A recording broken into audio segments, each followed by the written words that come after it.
જય શ્રી કૃષ્ણ મિત્રો, સ્વાગત છે તમારું આપણી ચેનલ શ્રી વેદાંત શ્રી. આજે આપણે આ વિડીયોમાં પુરુષોત્તમ ભગવાનનો અધ્યાય પહેલો અને કાઠાગોરમાંની કથા વાર્તા સાંભળીશું. જો એ પહેલાં ચેનલ પર નવા છો તો વિડીયોને લાઈક કરી, શેર કરી, સબસ્ક્રાઈબ જરૂરથી કરજો. ધન્યવાદ. પુરુષોત્તમ માસ એ પવિત્ર મહિનો છે. ભગવાન પુરુષોત્તમની પૂજા કરવાનો મહિમા જ અનેરો છે.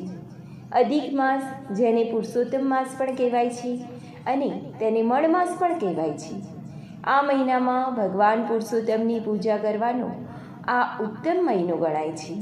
આ મહિનામાં નદીએ સ્નાન કરવું, કાઠાગોરમાંની પૂજા કરવી અને અધિક માસમાં પુરુષોત્તમ ભગવાનના અધ્યાય અને વાર્તા સાંભળવાથી જે મનની બધી ચિંતા દૂર થઈ જાય છે અને મન પવિત્ર થઈ જાય છે.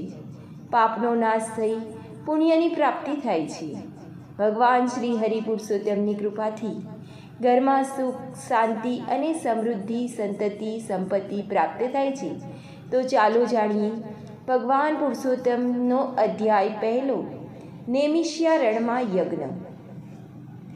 નેમિષ્યા રણમાં યજ્ઞ કરવાની ઈચ્છાથી ભૃગુ, અગસ્ત્ય, કપિલ, કાત્યાયન, ગૌતમ, કૌશિક, અત્રિ, ગર્ગ, જમદગ્નિ, ભારદ્વાજ, સૌનક, જૈમિની, અદુલિક આદિ અનેક ઋષિ મુનિઓ અને તપસ્વીઓ પોતાના શિષ્ય સમુદાય સાથે અહીં એકત્ર થયા હતા. તેઓ યજ્ઞ કરવાની તૈયારી કરી રહ્યા હતા. તે સમયે શ્રી વ્યાસજીના શિષ્ય શ્રી સૂત પુરાણી ત્યાં પોતાના શિષ્યો સાથે પધાર્યા. તેમને જોતાં જ ત્યાં એકત્ર થયેલા બધા મુનિઓ એકદમ ઊભા થઈ તેમને વીંટળાઈ વળ્યા અને તેમની સમક્ષ કોઈ હિતકારક અને જગતનું કલ્યાણ થાય તેવી કથા સાંભળવા ઈચ્છા વ્યક્ત કરી. ઋષિમુનિઓની કથા સાંભળવાની ઈચ્છા જાણી સૂત પુરાણીએ કહ્યું, હે મુનિશ્રેષ્ઠો, આપની આકાંક્ષા ઘણી ઉત્તમ છે. જેનાથી જગતનું કલ્યાણ થાય તેવો માર્ગ અતિ ઉત્તમ છે. હું પણ આવા કલ્યાણકારક ઉદ્દેશથી તીર્થયાત્રા અર્થે નીકળેલું છું. હું પુષ્કર, મથુરા, પ્રયાગ, કાશી ગયા આદિ તીર્થયાત્રાઓમાં ગયો હતો. પછી દક્ષિણમાં તથા પૂર્વમાં બધા તીર્થક્ષેત્રમાં ફરી બદ્રિકાશ્રમ ગયો હતો. ત્યાંથી સરસ્વતી નદીના કિનારે આવેલ સિદ્ધ ક્ષેત્રે ગયો હતો. ત્યાંથી હસ્તિનાપુર ગયો. ત્યાં મને ખબર પડી કે રાજા પરીક્ષિત રાજપાટ છોડી ઋષિશાપથી મુક્ત થવા ગંગાજીના કિનારે ગયા છે. ત્યાં શ્રી વ્યાસજીના 16 વર્ષના દિગંબર અને તેજસ્વી પુત્ર શ્રી સુખદેવજીની કથા કહેવાના છે. અહીં અનેક ઋષિમુનિઓ, તપસ્વીઓ કથા સાંભળવા એકત્ર થયા હતા. હું પણ આ કથાનો લાભ લેવાનો આશયથી ત્યાં જઈ પહોંચ્યો. એક ઊંચા આસન ઉપર શ્રી સુખદેવજી બિરાજમાન હતા. આસપાસ અનેક ઋષિમુનિઓ અને તપસ્વીઓ સાથે રાજા પરીક્ષિત પણ બેઠા હતા. રાજા પરીક્ષિતે શ્રી સુખદેવજીની સમક્ષ જીવન મુક્તિ થાય તેવી કથા સાંભળવા વિનંતી કરી અને આ વિનંતીને માન આપી શ્રી સુખદેવજી મહારાજે શ્રીમદ ભગવત કથાનો આરંભ કર્યો અને આ શ્રીમદ ભગવત કથા 7 દિવસ ચાલી. 7મે દિવસે પરીક્ષિત રાજાની જીવન મુક્તિ થઈ તે મેં પ્રત્યક્ષ જોયું હતું. ત્યાં મારા સાંભળવામાં આવ્યું કે નેમિષ્યા રણમાં જગ કલ્યાણ અર્થે યજ્ઞ થઈ રહ્યો છે અને તેમાં અનેક ઋષિમુનિઓ એકઠા થનાર છે. આપ બધાના દર્શનના હેતુથી હું અહીં આવ્યો છું. હું આપના દર્શન કરીને કૃતકૃત્ય થયો છું. તો આ હતો ભગવાન શ્રી પુરુષોત્તમ માસનો પહેલો અધ્યાય સંપૂર્ણ. હવે સાંભળીએ કાઠાગોરમાંની કથા. એક નદી કાંઠે એક રમણીય ગામ હતું. તેમાં એક ડોસી તેના 2 દીકરા અને 2 વહુઓ સાથે રહેતી હતી. ઘરમાં કલેશ થતાં 2 દીકરાઓ અલગ થઈ ગયા. તેઓમાંથી કોઈ માને રાખવા પણ તૈયાર નહોતું. તેથી ડોસી પણ અલગ રહી પોતાનું ગુજરાન ચલાવતી. આમ 3 જણા જુદા જુદા ઘરમાં રહેતા હતા, પણ વાર તહેવારે ભેગા મળી આનંદ માણતા. ડોસી ધાર્મિક વૃત્તિના હતા. તે રોજ સવારે ઉઠી પુરુષોત્તમ ભગવાનનું નામ લેતા અને નદીએ નાહવા જતા. તેમના નાના દીકરાની વહુ પણ રોજ નદીએ સ્નાન કરવા જતી. તેઓ કાઠાગોરમાંનું પૂજન કરી ઘેર આવી કામકાજમાં લાગતા. જ્યારે મોટા દીકરાની વહુ ઉઠતા જ ઘરની ઝંઝટમાં લાગી જતી. દીકરા, દીકરી અને પતિએ આ કરો તે કરો તેમ હુકમો છોડવા કરતી. તે 2 પૈસે સુખી હતી, તેથી તેને પૈસાનું તો બહુ જ અભિમાન હતું. સાથે કંઈક હતું કે જેનો તેને અભિમાનનો પાર એટલો ચડ્યો હતો કે તે સમજતી હતી કે ગામમાં મારા જેવું કોઈ છે જ નહીં. ઉપરાંત તે બોલવામાં પણ તોછડી હતી. દેરાણી ભૂરી હતી. એક દિવસ નદીએ જતા તેણે જેઠાણીને ઘર જઈ કહ્યું, જેઠાણીજી, આજે તો મારા સાથે નદીએ નાહવા ચાલો. ત્યાં જઈને આપણે કાઠાગોરમાનું પૂજન કરીશું, પુરુષોત્તમ મહિનાની કથા સાંભળીશું અને પછી ભગવાનનું સ્મરણ કરતાં કરતાં ઘરે જ આવી જઈશું. જેઠાણી કહેવા લાગી, આ તો નવરાના કામ છે, નાહવાનું તો ફક્ત બહાનું છે, પણ ત્યાં બધા ભેગા મળી ગામની નિંદા કરતા હોય છે. આમાં આપણું શું કામ? મારે તો મારું ઘર પહેલું સંભાળવાનું.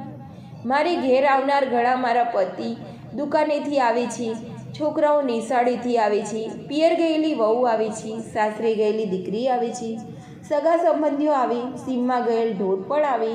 આમાંથી હું આખો દિવસ નવરી ક્યાં પડું છું જે તારી સાથે નાહવા આવું? તમારે વ્રત કરો, મને તો ધર્મ કર્મ કરવાનો સમય જ નથી. જેઠાણીની આ લાંબી ચોડી વાત સાંભળી દેરાણીને ઘણું દુઃખ થયું. છતાં તે કોઈ ભૂલી નહીં અને તે સાસુ પાસે ગઈ અને બધી તમામ વાત કરી. સાસુએ કહ્યું, જે કરે તે ભરે. ભગવાન માણસને સુખ આપે છે અને સુખ મળ્યા પછી ભગવાનને તે ભૂલી જાય છે. મોટી વહુ સમજે તો સારું, નહીતર એના ભાગ્ય પણ ફૂટેલા જ છે. કાઠાગોરમાં રીઝે તો ધન ધાન્યનો પાર ન રહે અને ખીજે તો કોઈનાય નહીં. આમ દિવસો વીતી રહ્યા છે.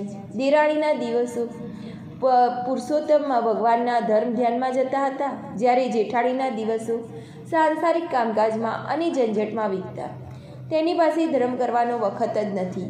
એ તો સગાવાલાની રીઝામાં પડી હતી. દેરાણી તો રોજ નદીએ નાઈ કાઠાગોરમાની વાર્તા સાંભળતી અને ધર્મ ધ્યાનમાં રતી રહેતી. આથી કાઠાગોરમાં દેરાણી ઉપર રીઝ્યા અને ઘણી સુખ અને સાહેબી આપી. બીજી બાજુ પુરુષોત્તમ ભગવાનનું અપમાન કરનારી જેઠાણી ઉપર તો કાઠાગોરમાં ક્રોપાયમાન થયા અને તેમના ક્રોપનો પાર ન રહ્યો. તેમણે જેઠાણીને શ્રાપ આપ્યો. આથી પેઢીએથી પતિ ગાયબ થયું. નિશાળે ભણવા ગયેલો છોકરો ઘેર પાછો ન આવ્યો. દીકરીના પિયર ગયેલી વહુ પાછી ઘેર ન ફરી અને કોઈ સગાવાલા પણ ન આવ્યા. સીમમાં ગયેલ ઢોર પણ પાછા ન ફર્યા. આમ અણધાર્યું બનવાથી જેઠાણી હિપતાઈ ગઈ. તેના શોકનો તો પાર જ ન રહ્યો. તેને પોતાની ભૂલ સમજાઈ અને દેરાણી પાસે પહોંચી ગઈ અને પોતાની દુઃખની વાત તેણે દેરાણીને કરી અને દેરાણી તેને સાસુ પાસે લઈ ગઈ. સાસુ ઓટલા પર બેસી માળા ફેરવી રહ્યા હતા. ત્યાં તો જેઠાણી આવીને તેમના પગમાં પડી અને વાર્તાલાપ કરતાં કરતાં કહેવા લાગી, માં, હું તો લૂંટાઈ ગઈ. મારો પતિ ગયો, મારો પુત્ર ગયો, ઢોર ઢાકર ગયા, સવડા નાખું તો અવડા પડે છે. માટે કંઈક રસ્તો બતાવો. તમે કહેશો તેમ જ હું કરીશ. સાસુએ કહ્યું, મોટી વહુ, તે જાણે અજાણે પણ પુરુષોત્તમ ભગવાનનું અપમાન કર્યું છે. આથી કાઠાગોરમાન તારા ઉપર કૃપાયમાન થયા છે. તેથી તારા બધા કાર્યો અવળા થાય છે. આથી કરીને તું પુરુષોત્તમ માસનું સ્નાન કર, ધર્મ ધ્યાન કર, કાઠાગોરમાનું પૂજન કરી એમને વિનવણી કર, ભૂલની ક્ષમા માંગ. હવે મારી એક વાત સાંભળ. ધર્મ થાય તો કરીએ, પણ ધર્મનો અનાદર કદી ન કરીએ. ત્યારે જેઠાણી રડતી રડતી બોલી, માં, હું સાવ આંધળી છું, અજ્ઞાન છું. ધર્મની વાત તો હું જાણતી પણ નથી. અજાણતા અનાદર થયો છે. હું કોઈ દિવસ નદીએ કાંઠે ગોરમાને પૂજવા ગઈ નથી. મારે ત્યાં જઈને કરવાનું શું? સાસુએ કહ્યું, એક થાળમાં પૂજનની બધી સામગ્રી લેવી. તેમાં શ્રીફળ, પુષ્પ, ચોખા, સોપારી, કંકુ, અબીલ, ગુલાલ, ધૂપ, અગરબત્તી મૂકી હાથમાં પૂજનનો થાળ લઈ ખભે ચૂંદડી નાખી ઢોલીને લઈ થોડી સ્ત્રીઓ સાથે વાતે ગાતી નદીએ જા. ત્યાં જઈ પુરુષોત્તમ ભગવાનનું નામ લઈ સ્નાન કરી કપડાં બદલીને પુરુષોત્તમ ભગવાનને પ્રાર્થના કરજે. પછી કાઠાગોરમાનું પૂજન કરી કાલાવાલા કરજે. હે ગૌરી માં, હું અજ્ઞાનતાને લીધે તમારો મહિમા સમજી શકી નહીં. આથી મેં તમારા વ્રતનો અનાદર કર્યો. હવે મને મારી ભૂલ પણ સમજાઈ ગઈ છે. તમે મોટા મનવાળા મારા માડી, મારા ઉપર તમે પ્રસન્ન થાઓ અને મને સુખ અને શાંતિ આપો. મારા ઉપર આવેલી આ આપત્તિ દૂર કરો હે માં. જેઠાણીએ સાસુની શિખામણ માથે ચડાવી. તે સાસુને પગે લાગી કાઠાગોરમાની પૂજામાં જવાની તૈયારી કરવા લાગી. દેરાણી જેઠાણીને સાસુએ આડોશી પડોશીમાંથી ભાવિક સ્ત્રીઓને ભેગી કરી બધાને સાથે લઈ જઈને વાતે ગાતી નદીએ પહોંચી. ત્યાં સ્નાન કરી કાઠાગોરમાનું પૂજન કર્યું. કથા વાર્તા સાંભળી અને ભમા કાઠાગોરમાની ક્ષમા માગી. કાઠાકોરમાનું પૂજન કરીને જેઠાણી જ્યારે ઘરે પાછી ફરી ત્યારે તેના હરખનો તો પાર જ નહોતો, કેમ કે પતિ પેઢીએથી ઘરે આવી ગયો હતો. દીકરો નિશાળેથી આવતો દેખાયો. થોડી વાર પહેલાં જ પિયર ગયેલી વહુ પણ ઓસરીમાં ઊભી હતી. સાસરેથી દીકરી પણ આવી પહોંચી હતી. સીમમાં ગયેલા ઢોર આવ્યા, સગાવાલા પણ આવી પહોંચ્યા. આમ ચમત્કારિક રીતે આ બધું બનવાથી જેઠાણીએ કહ્યું, હે ગૌરીમાં, તમારી કૃપા, ગુમાવેલું મને બધું પાછું મળ્યું છે. હવે પુરુષોત્તમ માસનું આ પૂર્ણ શ્રદ્ધા સાથે હું આ વ્રત કરીશ.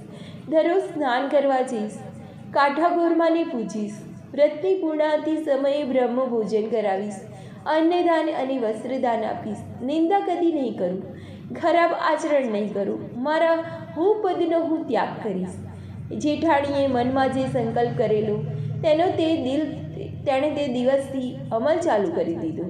તે સવારે વહેલા ઉઠી દેરાણી અને સાસુ સાથે નદીએ સ્નાન કરવા ગઈ.